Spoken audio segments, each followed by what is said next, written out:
नमस्कार दोस्तों, पिछले वीडियो में हमने हिमाचल प्रदेश के गठन और 25 जनवरी 1971 को भारत का 18वां पूर्ण राज्य बनने की पूरी गाथा समझी। अब सवाल ये है कि ये पूर्ण राज्य चलता कैसे है। इस भाग में हम राज्य को चलाने वाले 3 सबसे महत्वपूर्ण स्तंभों कार्यपालिका, विधायिका और स्थानीय स्वशासन को गहराई से समझेंगे। सबसे पहले राज्य कार्यपालिका।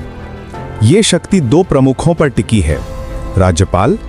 हमारा संविधान अनुच्छेद 153 के तहत हर राज्य के लिए एक राज्यपाल का प्रावधान करता है। वो केंद्र सरकार का प्रतिनिधि है जो सीधे राष्ट्रपति द्वारा नियुक्त होता है।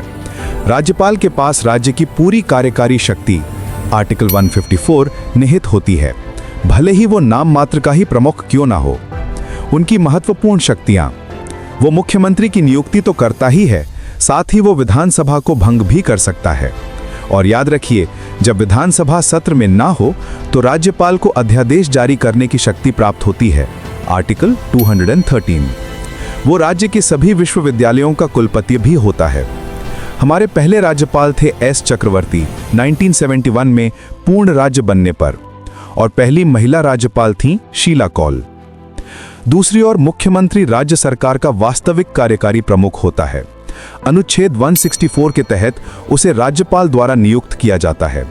मुख्यमंत्री राज्यपाल और मंत्रिपरिषद के बीच मुख्य कड़ी का काम करता है। ये याद रखना अत्यंत आवश्यक है कि पूरी मंत्रिपरिषद विधानसभा के प्रति सामूहिक रूप से जिम्मेदार होती है। हिमाचल में अब तक 2 बार राष्ट्रपति शासन लगा है, पहला 1977 में और दूसरा 1992 में। ये दोनों वर्ष HPPSC परीक्षाओं के लिए बहुत महत्वपूर्ण हैं। कार्यपालिका को शक्ति देने वाली है राज्य विधायिका। ये कानून बनाने वाली सर्वोच्च संस्था है। अनुच्छेद 168 के तहत हिमाचल में एक सदनीय विधानमंडल है, यानी यहाँ विधान परिषद नहीं है। वर्तमान में विधानसभा में कुल 68 सीटें हैं। इन सीटों का विभाजन बहुत महत्वपूर्ण है। इनमें 17 सीटें अनुसूचित जाति यानी SC और 3 सीटें अनुसूचित जनजाति यानी ST के लिए आरक्षित हैं। हमारे पहले अध्यक्ष थे श्री जयवंत राम। अध्यक्ष सदन का सर्वोच्च अधिकारी होता है और धन विधेयक पर अंतिम निर्णय उन्हीं का होता है। विधानसभा के 2 सत्रों के बीच अधिकतम अंतराल 6 महीने से अधिक नहीं हो सकता। और हमारी आधुनिक उपलब्धि, हमारा राज्य भारत का पहला राज्य है जिसने अपनी पूरी विधानसभा को ई-विधान प्रणाली पर आधारित किया है। ये पर्यावरण और दक्षता दोनों के लिए एक क्रांतिकारी कदम था। अब चलते हैं प्रशासन की नींव पर, स्थानीय स्वशासन।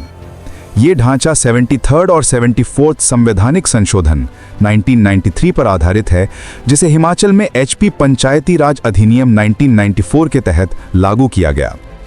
हमारी व्यवस्था त्रिस्तरीय है।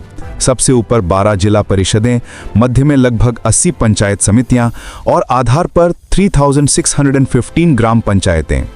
सबसे महत्वपूर्ण तथ्य, हिमाचल में महिलाओं के लिए 50% सीटें आरक्षित हैं, जो राष्ट्रीय औसत से काफ़ी अधिक हैं।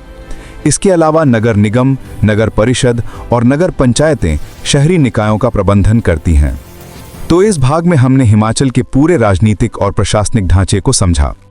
अब अगले और अंतिम भाग में हम न्यायपालिका यानी हिमाचल प्रदेश उच्च न्यायालय की स्थापना और शक्तियों को देखेंगे। साथ ही HPPSC और राज्य चुनाव आयोग जैसे महत्वपूर्ण संवैधानिक और वैधानिक निकायों पर विस्तार से चर्चा करेंगे, जो हर परीक्षा के लिए निर्णायक हैं।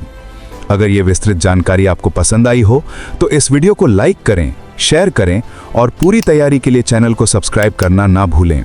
आपकी तैयारी बिना रुके चलती रहेगी। जय हिंद।